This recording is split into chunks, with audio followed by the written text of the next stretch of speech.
I'm so sorry, this is terrible news, obviously.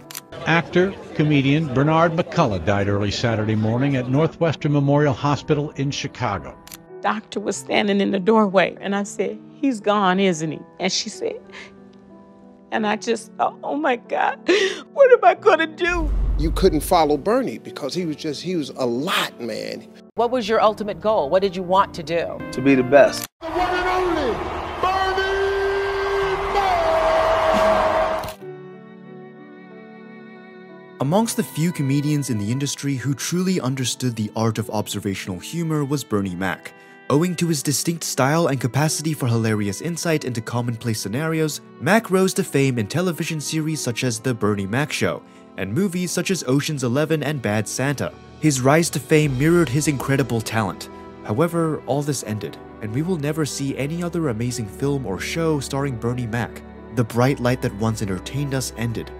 Bernie's life was cut short under tragic and mysterious circumstances that continue to haunt those who loved and admired him. You can talk about me all the fuck you want. I don't give a fuck. I got mine, goddammit. You better hustle and get yours. Born in Chicago, Illinois on October 5, 1957, Bernard Jeffrey McCullough, more commonly known as Bernie Mac, grew up in a rough neighborhood on the south side of the city. He had experienced challenges since he was a small child. Bernie Mac was born to Mary McCullough and Jeffrey Harrison as their second son and child. However, his father left his mother when he was quite young, leaving him and his older brother to be raised by his mother and grandparents. As a young boy, Mac watched his mother struggle with and battle cancer.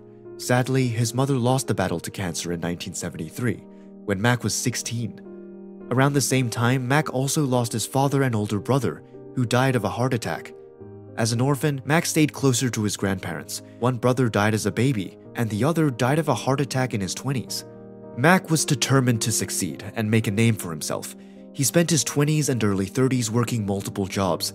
At some point during that decade, he worked as a cook, janitor, UPS agent, Wonder Bread delivery man, professional mover, bus driver, and coach. It is often said that those who make others smile or laugh are actually depressed souls. Despite these early setbacks, Bernie Mac's comedic gift was undeniable. At the age of 19, he began doing stand-up comedy, and soon became well known for his sarcastic wit and blunt humor. His breakthrough performance occurred in 1992, when he made an appearance on Def Comedy Jam, when his bold act earned him international attention. His ability to make light of the hardships and absurdities of daily life struck a chord with viewers globally. Late in the 1990s and early in the 2000s, Bernie Mac's career took off. Alongside Steve Harvey, Cedric the Entertainer, and D.L. Hewley, was a vital part of the original Kings of Comedy tour, which went on to become a hit Spike Lee film. Mac stood out from the crowd and won over his fans from all over the world with his unfiltered, natural approach. His well-known statement, "I ain't scared of you mother effers," defined his fearless outlook on life and humor and turned into a sort of motto. I ain't scared of you mother. In 2001, he made his debut in the sitcom The Bernie Mac Show. The show was a financial and critical success, earning Mac a Peabody Award and 2 Emmy nominations. His ability to combine comedy with emotional scenes was demonstrated in the series, which was based on his life and his position as an uncle parenting his sister's children. Regarding the program, Mac once stated, "I wanted to show the world I could do something different, something more than just stand-up." His humorous genius was on display, along with his deep love for his family and his ambition to make a significant contribution to society. Bernie Mac was not only successful on television, but also had a huge influence on Hollywood. From comedies like Guess Who and Mr. 3000 to more tragic parts like Ocean's 11 and its sequels, he starred in a wide range of movies. Because of his adaptability as an actor, he was able to connect with a wide range of people and became well known in the film industry. Bernie Mac maintained a strong connection to his humorous beginnings throughout his busy career. He carried on entertaining audiences around the world with his stand-up comedy. He often said, "Laughter is the best medicine. It can heal the soul," and his love for comedy was clear in every performance. Comedian Bernie Mac was only 50 years old when he died over the weekend from what his publicist said were complications from pneumonia. On August 9, 2008, Bernie Mac, at the age of 50, suddenly died unexpectedly, shocking the entire world. He had been fighting sarcoidosis, a chronic inflammatory illness, for years and had been sent to the hospital due to pneumonia-related complications. His death circumstances were both tragic and mysterious, leading many to question if his life could have been saved. In a tearful interview with People, Bernie Mac's sister-in-law, Mary Ann Grosset, recalled his last moments. She talked about how Bernie Mac's daughter Janice and wife Rhonda supported him all the way to the end. Mac was breathing heavily and fighting for his life the night before he passed away. In the interview, she further added that he opened his eyes on his own and looked at Rhonda. She called his name and he opened his eyes and nodded to her. She smiled at him and told him, "Don't leave me. I'm waiting for you to come back." He shrugged his shoulders and she said that's when she knew he was tired. Mac's wife and their 30-year-old daughter Janice were with him when he died. The doctors were working on him, says Grosset. They tried to resuscitate him 2 times. One time, he came back for about an hour. Then he went into cardiac arrest the second time. Before that, a couple of days before he died, he told his wife that he could breathe on his own and wanted the ventilator out.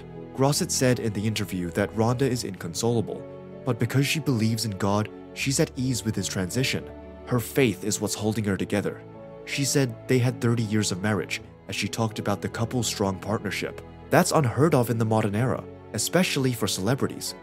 Every day, they showed each other respect and love. She stayed by his side until the very end. In her account of the couple's early years together, Grosset recalls, he told Rhonda when they first started dating, "Girl, you better come aboard this train because I'm gonna be rich." "Okay," was her reply, and then they were married. That's how his sense of humor won her over. They were kids when they got married, she continues. She was 19, he was 20. They both matured in their marriage and grew up together. And I remember going to him and I said, "Oh God," I said, "Bernard, please don't die." I said, "Please don't die." I said, "I'm gonna take care of you. If you just come back, I can take care of you." Bernie Mac was suffering from sarcoidosis, an inflammatory disease that affects several body parts. Even though his sarcoidosis was in remission, his immune system had already been weakened. According to Grosset, Mac was on some new medicine that weakened his immune system, leaving him vulnerable to illnesses like pneumonia. Many people have questioned if Bernie Mac's untimely and sad death could have been avoided. Due to circumstances surrounding his death, there have been rumors of possible medical negligence. Was the care he got sufficient? Could he have been saved? These unanswered concerns still trouble his fans and family. Regardless of celebrity status, medical personnel have an obligation to treat their patients with respect. There are unanswered questions because of the complexity of Bernie Mac's illness and the care he got. Did he fall victim to a combination of illness and medical malpractice? The knowledge that Bernie Mac's death may have been avoidable adds to the pain of his death. The impact of Bernie Mac on humor cannot be denied. His innovative work on The Bernie Mac Show opened doors for sitcoms and comedians in the future. His stand-up and movie roles continue to be proof of his talent and commitment to the industry. Mac once said, "I don't care if you laugh at me or with me." Since Bernie Mac's death, his family has worked tirelessly to educate the public about sarcoidosis and the difficulty experienced by people who have the illness. The goal of this Bernie Mac Foundation for Sarcoidosis is to better the lives of those impacted by this chronic illness by funding research and advocacy initiatives. The goals of this foundation are a worthy tribute to Bernie Mac's legacy. His family hopes that by funding sarcoidosis research and education, others may not have to go through the same suffering and loss they have. We are reminded of the value of laughing and the necessity of savoring the time we spend with our loved ones as we think back on his life and legacy. Even though Bernie Mac is no longer with us, his joy and energy will always be remembered. It's definitely an honor to be here to pay respect to the family and my brother Bernie. I knew it was going to, this dude is a very, very popular guy. Which Bernie Mac moments stand out to you the most? Share your thoughts in the comment section below. If you enjoyed watching this video, then don't forget to like and subscribe to our channel, and tap the bell icon to never miss out on our future updates. Thanks for watching.